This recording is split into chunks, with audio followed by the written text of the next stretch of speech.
Assalamualaikum warahmatullahi wabarakatuh. Waalaikumsalam warahmatullahi wabarakatuh. Yang saya hormati Dewan Juri dan hadirin sekalian, perkenalkan nama saya Muhammad Reddy Aditya Pratama, perwakilan dari OPT SMPN Satap Bahuluan nomor 42 Kepulauan Selayar, akan menyampaikan penyuluhan mengenai penyakit menular seksual.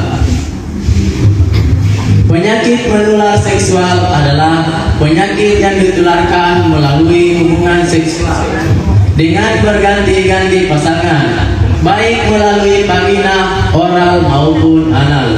Nah, apa ada yang tahu apa bahaya penyakit menular seksual? Tidak. Bahaya penyakit menular seksual menyebabkan infeksi alat reproduksi yang harus dianggap serius. Bila tidak diobati secara tepat, infeksi dapat menjalar dan menyebabkan penderitaan, sakit berkepanjangan, kemandulan dan kematian. Bagi remaja perempuan, perlu disadari bahwa risiko untuk terkena penyakit menular seksual lebih besar daripada laki-laki, sebab alat reproduksi perempuan lebih rentan dan seringkali berakibat lebih parah karena gejala awal yang tidak segera dikenali, sedangkan penyakit melanjut ke tahap lebih parah.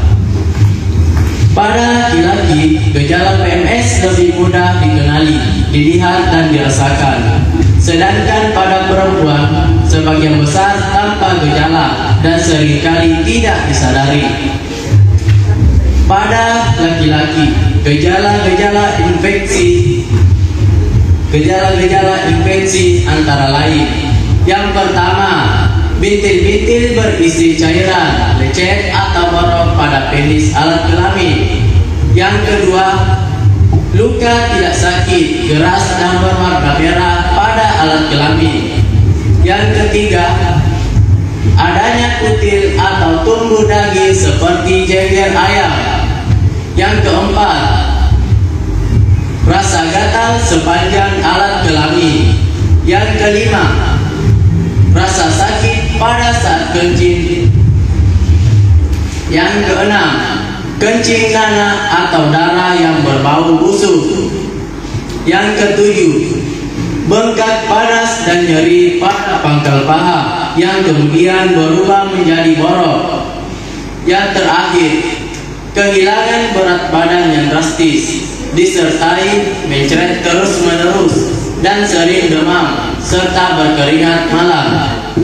Nah, pada perempuan, gejala-gejala penyakit menular seksual antara lain: yang pertama, rasa sakit atau nyeri pada saat kencing atau berhubungan seksual. Yang kedua, rasa nyeri pada perut bagian bawah. Yang ketiga, pengeluaran lendir pada vagina atau alat kelamin. Yang keempat, keputihan berwarna putih susu, bergumpal dan disertai rasa gatal dan kemerahan pada alat kelamin atau sekitarnya. Yang kelima, keputihan berbau busuk. Yang keenam, timbul bercak-bercak darah setelah berhubungan seks. Yang terakhir, bintil-bintil berisi cairan, lecet atau borok pada alat kelamin. Ada banyak macam penyakit yang bisa digolongkan sebagai PMS. Di Indonesia banyak ditemukan saat ini adalah: yang pertama, gonore atau dikenal juga dengan kencing nanah, disebabkan oleh bakteri Neisseria gonorrhoeae. Yang kedua, sifilis atau raja singa, disebabkan oleh bakteri Treponema pallidum. Yang ketiga, candidiasis vagina adalah peradangan akibat pada vagina yang ditandai dengan iritasi pada vagina, rasa gatal dan keputihan. Yang keempat, klamidia. Klamidia adalah penyakit infeksi menular Ini disebabkan oleh chlamydia transrheumatis. Yang kelima, kutil kelamin. Kutil kelamin adalah benjolan kecil yang tumbuh di area kelamin atau anus akibat infeksi. Yang keempat, chlamydia.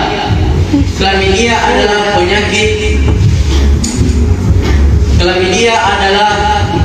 penyakit infeksi menular. Nah, apakah penyakit menular seksual dapat diobati? PMS dapat diobati. Satu-satunya cara adalah berobat ke dokter atau petugas kesehatan. Jika kita terkena penyakit menular seksual, pasangan kita juga harus diperiksa dan diberi obat. Jangan mengobati diri sendiri. Patuhi cara pengobatan sesuai petunjuk dokter atau petugas kesehatan untuk memastikan kesembuhan. Hindari hubungan seks yang tidak aman atau berisiko.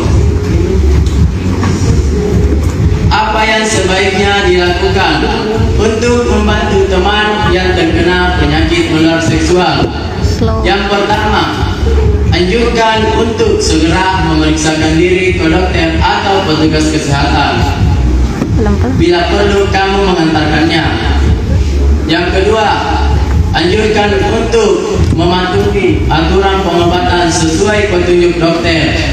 Yang ketiga, anjurkan untuk jangan malu menyampaikan keluhan-keluhan kepada dokter atau petugas kesehatan. 4. Anjurkan untuk tidak melakukan hubungan seksual lagi kecuali pakai kondom.